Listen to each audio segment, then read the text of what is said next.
Welcome to the Inside Education Podcast with host Eddie Kindle, Genesee Intermediate School District's Associate Superintendent. Hello, and welcome back to Inside Education, where education meets innovation.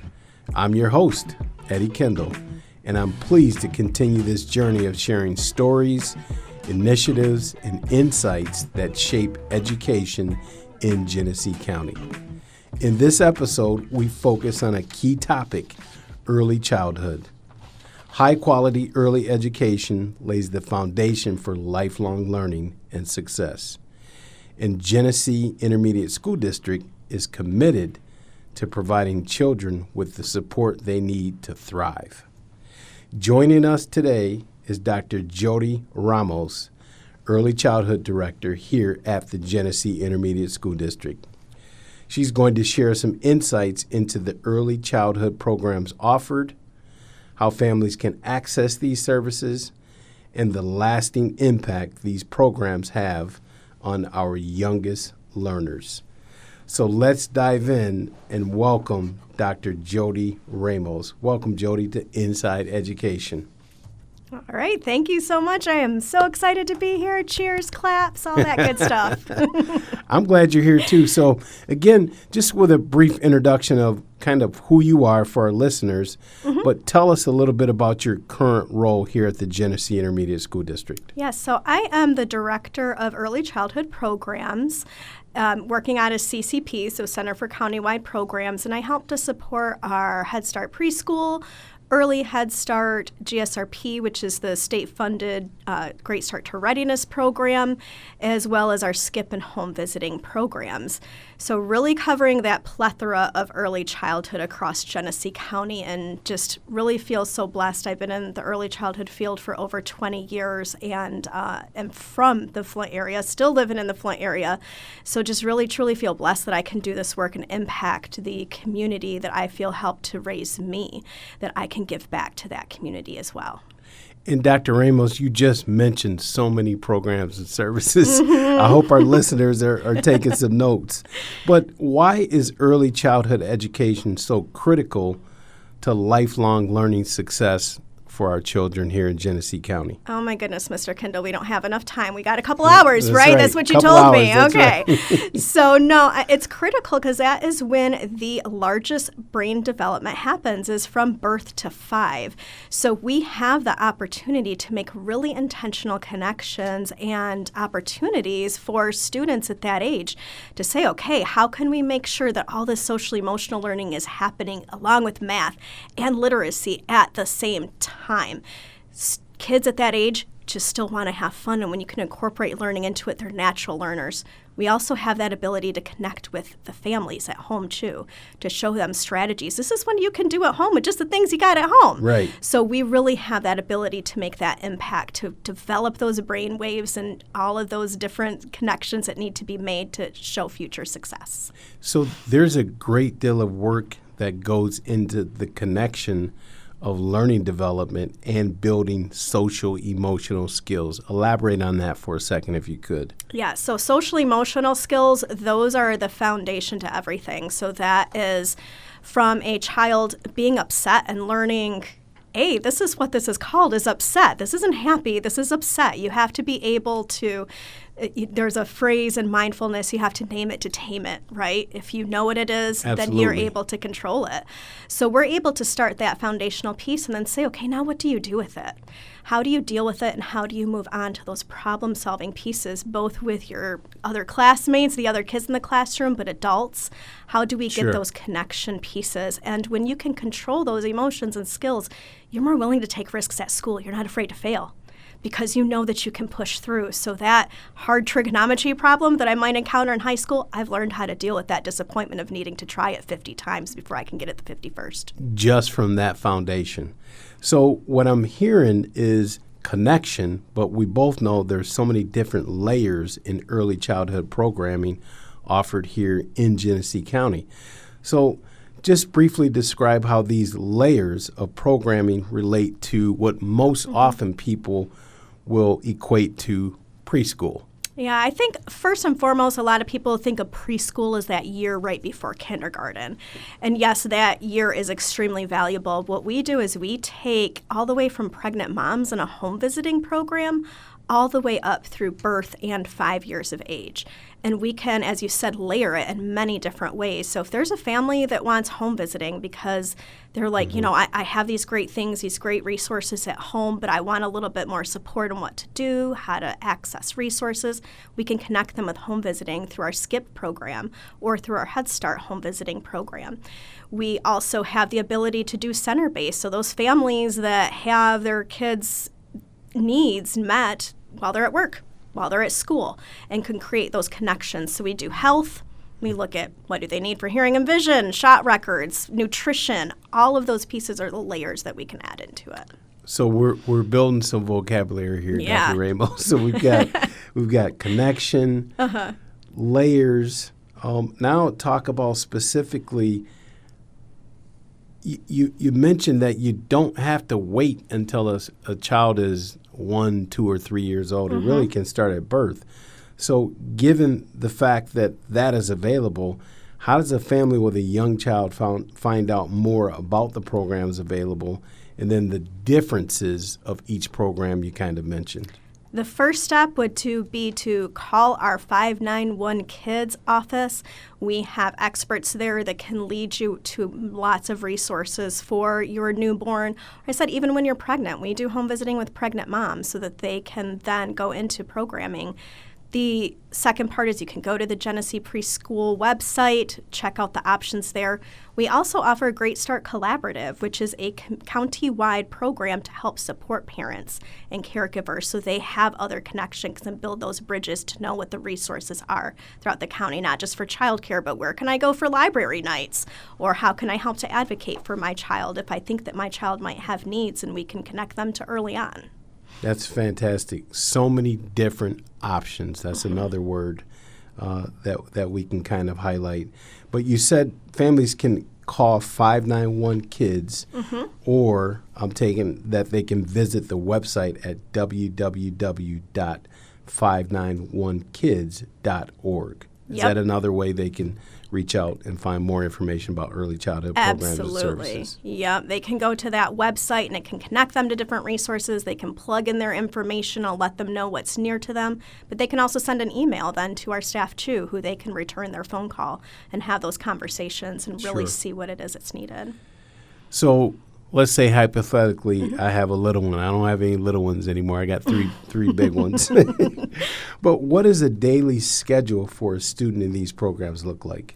Yeah, so it depends varying on the age, but typically you'll see them come in, they'll do a little bit of a morning activity, kind of settling in activity when they get to the classroom.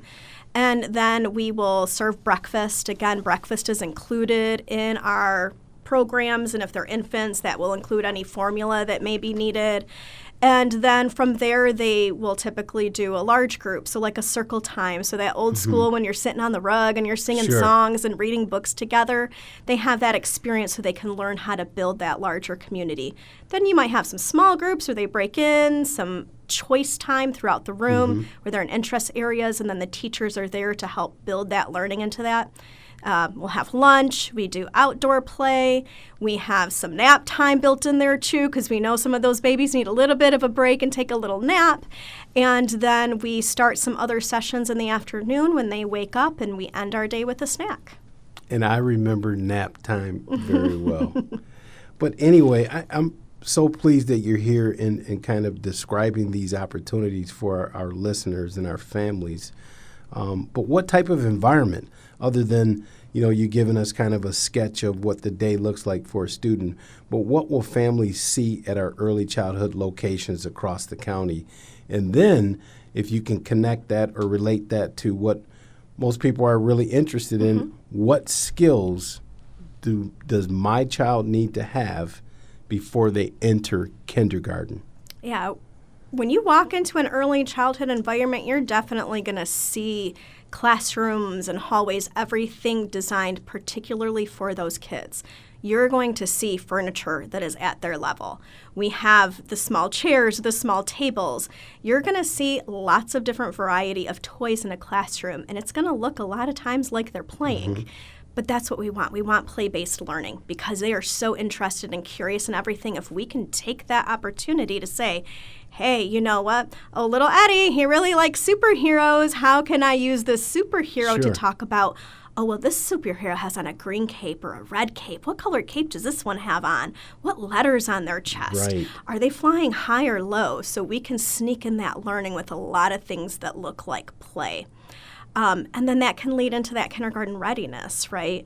When we are looking at those standards of quality that the state puts out, what they want to see kids coming into kindergarten with, they're talking about so many letters recognized, being able to write a name from memory, counting up to about 20. So you'll see all of those experiences, but in a natural environment where we're using the materials that kids are interested in to get to those skills. Very interesting. So partnership is so important. And I know that it's not only about supporting the classroom teacher, but supporting the parent. How does kind of early childhood program support this collaboration or partnership between the family or parent and the teacher as well? It's absolutely necessary. We can't be successful without supporting that parent and first seeing what are their needs, right? What are goals that you have for your child so that we can work on that together? But also, what do you need too? Do you need resources if you want to go back and get your GED? We want to help you to attain your goals as well too, so that you can feel successful in attaining whatever it is that you want. Do you need resources for housing? Are you interested in buying a house? How can we get you to some informational sessions? If we come across some of our health screenings where there's a concern and we can say, hey, your child did not pass our vision screening, let's refer you to an ophthalmologist. Let's get those pieces. What can it be? Your child was diagnosed by the doctor as having diabetes. What does that look like at a young age? How can we help support you with that? So it's really all-encompassing to make sure that at the time they leave, they start off as the experts on their child, right? And we just help them to continue to build on that expertise so when they leave us, they feel like they have every resource they need to continue that success. And this is a great step just to be involved in early childhood education in Genesee County. But we know sometimes parents feel as if there's some obstacles or challenges. But what are some of those obstacles or challenges families may face when they're looking for quality preschool? I think first, just not knowing what's available. So making sure that they even know what's available in their areas. There are, like I said, we have, lots of Head Start and GSRP programs around the county, but some of them you might see see signs around in other areas that you might be in the county that are a little more rural. You might not sure what's available. A great resource for that would be to go to the Great Start for Quality website. They have any licensed childcare listed there, and it can state what age groups they work for, where are they at. There are even different quality rating systems there too, where you can look and see all the way from step 1 to step 5, which when they're looking to continuously improve, and see where are they at. You also have that ability, and I don't want families to forget, if you're not sure, go and call, take a tour, talk to those staff. Does that meet what your family also has as their priorities and their strengths and what they want? You might say, I'm not as worried about like the actual just sitting down and doing academics. I want my child to focus more on their social emotional, their play. I don't care if my kid takes a 3-hour nap. So which one of those environments meets what your family values are too? And Dr. Ramos, you're really building upon some great vocabulary here. Availability and accessibility. So how does the Genesee Intermediate School District work to make early learning more available and accessible to the students and families in Genesee County? So for availability, every year we always look at our data within the county. Where are the kids at? How many kids are of this age? Where are they living? So that we can make sure any programs we have are spread out where the need is at as well, too. So we do that every year. We revisit our locations. We also work with our other partners within the county, too, to make sure, there's nothing here, but this child care center has talked about opening and expanding in this area, so those conversations. The other piece, again, call 591 Kids. They can lead you to anything that might help you with that as well, too. Other resources we have, too, even though they're not under our department, are the connections to early on. So if families aren't quite sure and they have some questions, we can connect them right to early on services as well. So for our listeners, if you're really interested, again, over and over, you're saying take that first step, Yes. Pick up the phone, call 591 Kids, or go to the website. Absolutely. Call them. They are just a plethora of knowledge on everything that's available for early childhood in the county. Okay, so let's take a moment and kind of brag about what's near and dear to our heart as educators, because we both believe in teaching and learning. Yes. So what makes a great early childhood educator or teacher? Someone who has that passion and that patience for your child's learning and can understand and take what their abilities are at this moment and see, okay, if I do this, then a month from now they should be able to do this. And they're planning ahead of time. So you take, for example, that infant that you have that you're like, okay, this is a stage where we start playing peekaboo. Why do we play peekaboo? We play peekaboo because if I'm hiding my face, they start to learn that even if something's hiding, it's still there. They get object permanence. And then what can you do after that? You can expand that child's wait time, right? Okay, I'm going to hide my face a little bit longer. And so you know how to build upon all of those simple things that can get a child to eventually from peekaboo to have patients waiting for testing time when they're in K-12. Or, you know what, I'm at the grocery store and this line's taking a little too long. Right. So I have the patience to do this, not just in school, but in my everyday life. So that educator that has the patience to ask those open-ended questions, allow the child to be curious and explore and know how to build upon that. And if you love children, I mean, who doesn't love to play peekaboo? Right. I still do that. Anytime I see a young child in a basket at the grocery store. Yep. So for our listeners who are not parents of children, but they're saying, hey, I want to get involved in supporting early childhood education across Genesee County. So how can someone interested in a career in early childhood education get involved? Yeah, you can go right to the GISD website. Look for that Center for Countywide Programs Department tab, click on that, and it will take you to the GISD employment, or you can go directly to gisdjobs.org. Yep. And you can click those applications for that. If you're unable to find that, you can also go to the GECS website. It's gecs-inc.org. And again, look for career opportunities, Genesee ISD, and those opportunities will pop right up for you. If all else fails, just call our HR department, and again, they will walk you through the process. So www.gisdjobs.org. Yes, That's sir. a great step. Yep. Dr. Ramos, you're full of information today, and I'm so glad that we have you here. But lastly, with all that's on your plate, let's talk about you for a second. So how do you take some time to recharge and relax? With my own family, with my husband and my son, and just kind of going home with them. And they are the best people in my life to check me and say, stop, put it away. Let's take some moments as a family, whether it's going for a walk or let's go to the movies or let's just sit and eat dinner and watch a quiz show together and quiz each other. So really is taking the time to stop and enjoy my family as well, too.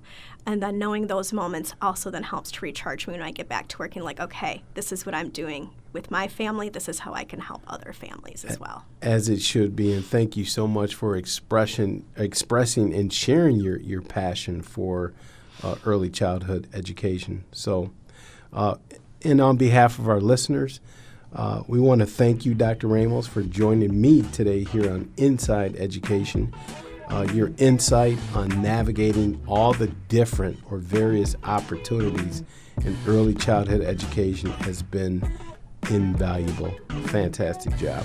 All right, great. Thank you so much. And again, thank you for having me in this opportunity. I really appreciate it. I'm excited. Thank you again. And to our listeners, thank you for tuning in. Keep learning, keep growing, and we'll see you on the next episode of Inside Education. Thank you for joining us on Inside Education, a podcast produced by the Genesee Intermediate School District. Be sure to subscribe and tune in to future episodes of Inside Education on our website or on your favorite platforms like Spotify, Apple Podcasts, and more. Stay connected as we explore the stories shaping education in Genesee County and beyond.